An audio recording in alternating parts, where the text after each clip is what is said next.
Binibining Pilipinas Grand International is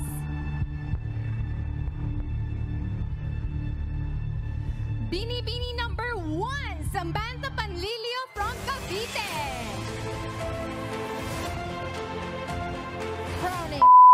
Yes guys, mga gabi sintanan, welcome back to my channel. My name is Felmark, Flores, your video reactor.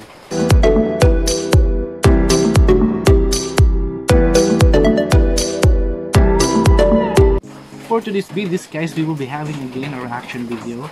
Ang papanoorin natin dito ngayon guys, no? Kakaiba naman, mga Binibining Pilipinas na naman. Kasi nga, grand finale na ngayon ng Binibining Pilipinas 2021. Dito natin malalaman guys kung sino yung mananalo na binibining ilalaban sa international competition ng pageantry. Excited na ako guys kasi personally may sinusuportahan ako dito. Yes, dalawa yung sinusuportahan ko dito guys which is Miss Binibining Masbate at saka si Miss Cagayan de Oro. Kasi syempre pag Bisaya, suportahan na to kasi taga dadto ta sa Cagayan de Oro, taga Mindanao ta, suportahan na tong ato, di ba? Hindi nato kalimutan ang atong mga kababayan dito sa Mindanao. Sana guys manalo yung pambato natin dito ngayon, pambato ko ngayon dito sa Binibining Pilipinas 2021. You know what guys, gusto ko na mapanood yung live performance nila ngayong araw na to. Yes, papanoorin na natin yung guys, excited na. Kaya sa kanya kumanood sa mga video ito, tama. Bilisan. Magulangan. I think it's the question of answer guys. Question and answer na to ng mga Binibining and 2021. Guys, ano yung narinig nyo dyan? Celebrity guest panelist, Congresswoman Vilma Santos. Vilma Santos guys. Can you turn to your back? This is my question. So much has happened to us in the course of a year. When we emerge from this crisis, what positive change do you foresee happening to humanity in general? Something positive that I have witnessed during the pandemic is how resilient and adaptable people are. We have been put through a lot the past year, but still we find ways to help one another and find ways to help. And at the end of the day, as long as we put our generosity and charity first, then together we can heal and we can get through this crisis. Thank you. Wow. Thank you very much, candidate number 23. Up next, we have candidate number 1, Samantha Panlilio.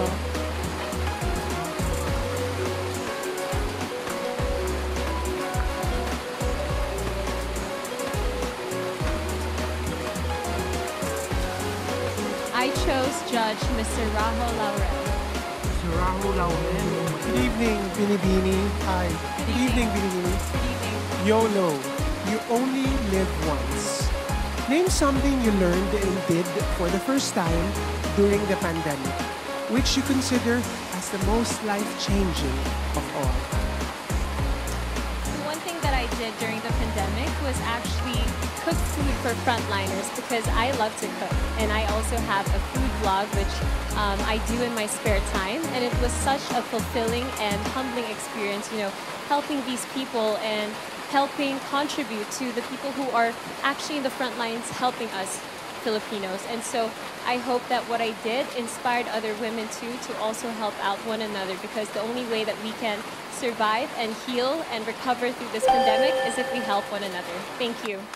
Just in the nick of time. Thank you so much, Binibini 1. Next up, we have from Quezon Province, Binibini A, Patricia Babista. Yung mga sagot, napaka-brainy guys, napaka-brainy. Beauty and brain ang labanan dito guys. Grabe iba yung segment nila ngayon guys, ang ganda. Sana guys makapasok yung Pilipinas no sa Miss Universe next year no. Kaya mananalo talaga ng Pilipinas talaga. Hi, good evening Patricia. So my question for you is, fake news, bashing, rants, and the like are abound on social media. Why do you think they should not be part of the new beautiful, even if they encourage social interactions on this platform?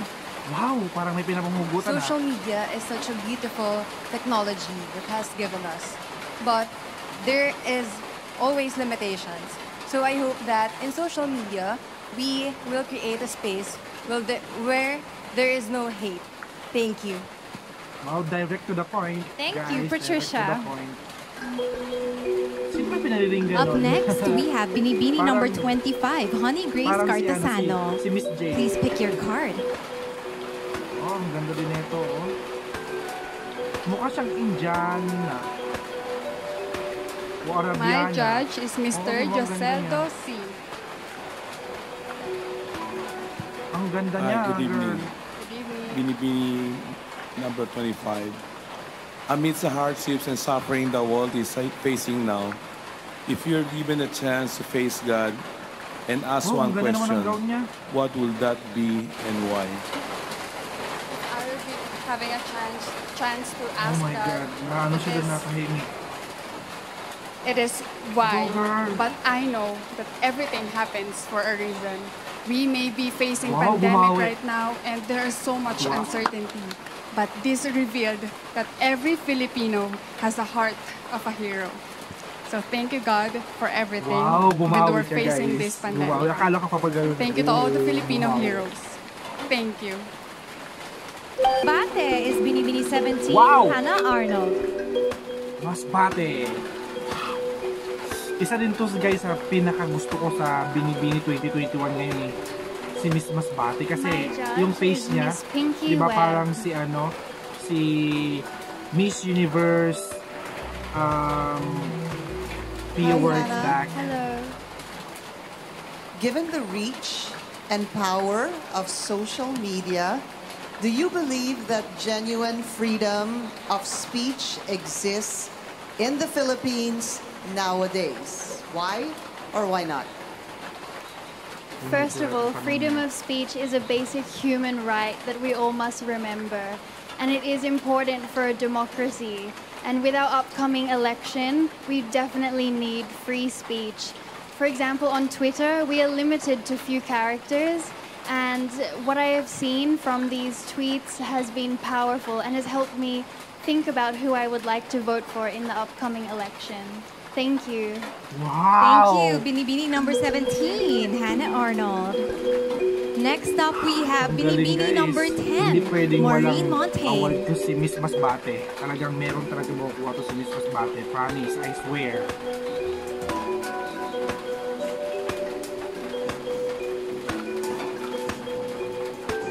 My judge is Secretary Benito Bendon Jr. Good evening, Binibini. Here's my Maganda question. naman ang mga Binibining. Now that guys. compassion Grabe is talaga, promise. needed more than ever, what is your most recent act of kindness? And how did this affect others? During the pandemic, I was in Siargao, and together, friends and I banded together and we created the Siargao Community Kitchen. It was a trying time and everyone felt how hard it was. Our hearts were heavy, but together we rose. Together we supported our communities and provided our hot meals and assistance to everyone on the island and helped as much as we could. And for me, it proved that together, community conquers all. Thank you. Thank you so Wow. much, Binibini 10, Maureen Walang Montaigne. magpapatalo. And we have the last Binibini Direct to the point na show itong sagot her nila, heart. guys. Grabe Binibini naman sila. 12 from Galing naman ng Cagayan de babaeng Oro, to. Cinderella o Benita. Wow! Cagayan de Oro! Guys, sa mga Bisaya dyan, shout out! Cagayan de Oro is here! Nakapasok tayo, guys! Hi, Kat and Nicole. I have chosen celebrity guest Wow, ang panelist, ganda ng Mr. Cagayan de Michael Cinco. Oro! Kindly turn to the screen to see your question. Hello Michael and good evening to Cinco. you, Binibining. Here's my question. How important are luxury items like bags, clothes, and jewelry for a woman when the national economy is down and struggling?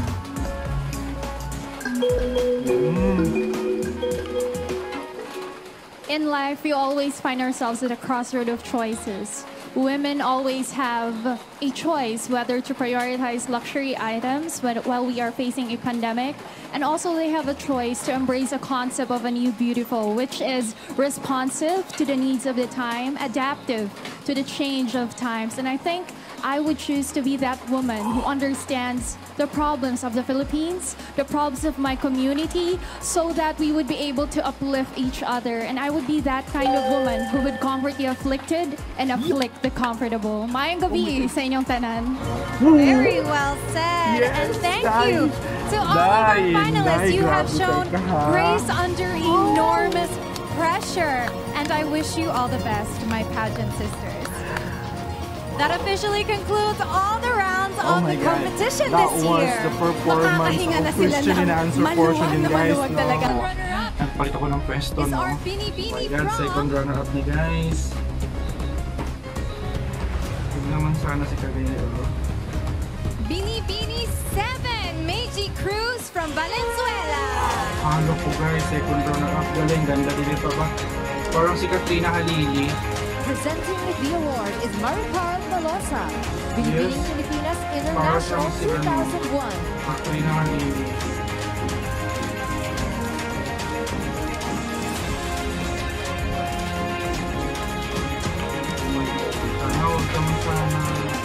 And now our Binibining Pilipinas 2021 first runner-up. And she is none other than our Binibini.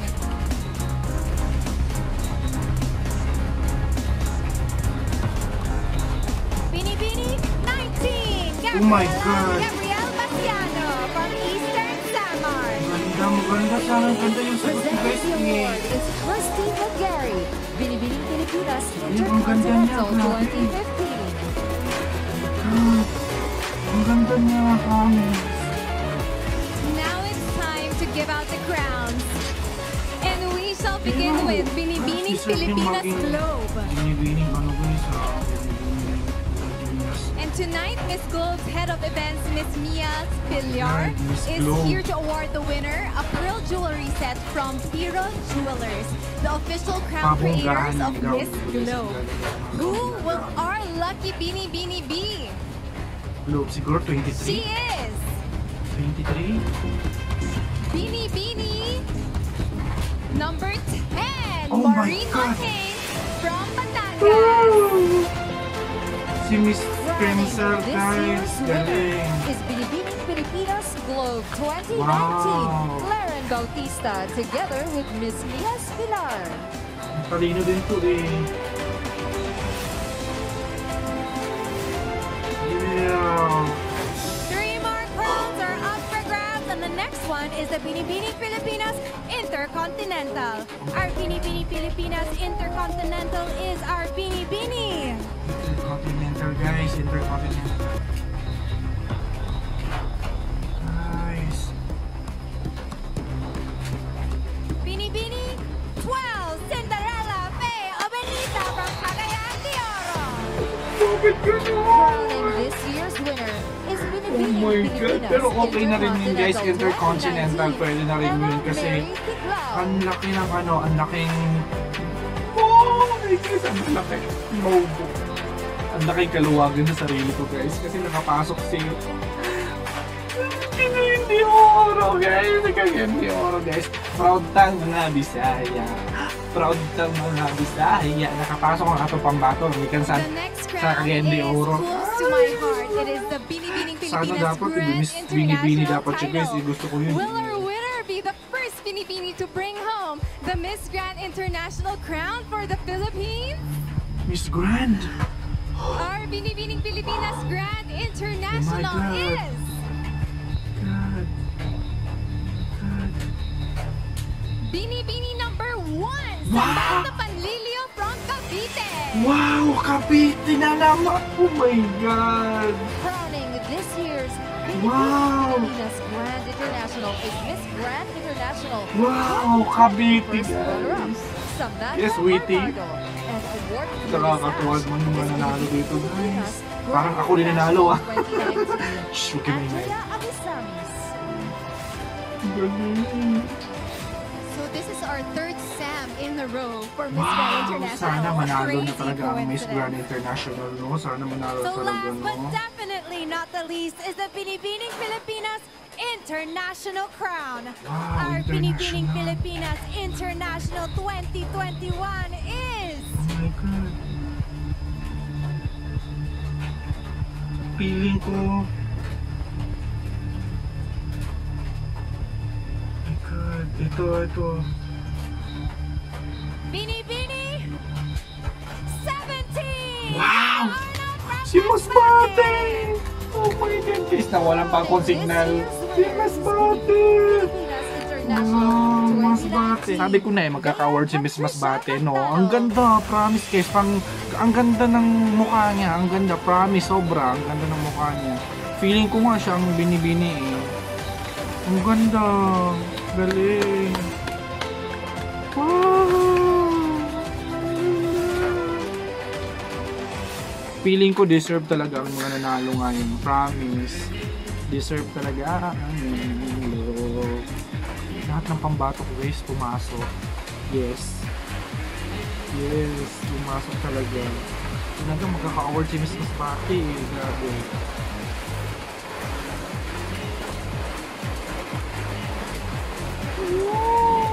Congratulations to our new beautiful queen! Thank you to all of you who joined and supported us in this year and in the other years as well. And special thanks to our production team, Stellar Special Events Company Incorporated. You did an amazing job despite all the challenges. Yes, you are the reason why Binibining Pilipinas remains the most prestigious and the most successful pageant in the Philippines. Maraming salamat po sa inyong lahat. Good night! Diba guys, sabi ko sa inyo makakapasok yun si Miss Masbate kasi ang ganda ng mukha niya. Ang ganda pati nung sagot niya. At the same time, brainy talaga siya. Yes.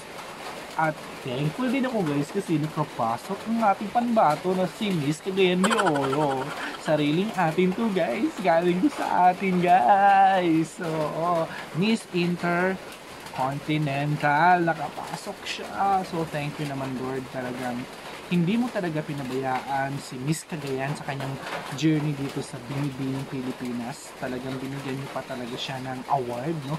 Ang laking karangalan po yan sa amin dito sa Mindanao. Maraming salamat sa inyo guys. Oo. At deserve po ng mga nanalo yung kanilang nakuhang premyo, yung mga nakuhang award sa kanila. Yes. So yun na nga guys, kung nagustuhan niyo po ang ating reaction video, please don't forget to like and share this video and click the subscription button for more updated videos. Maraming salamat guys! Good night!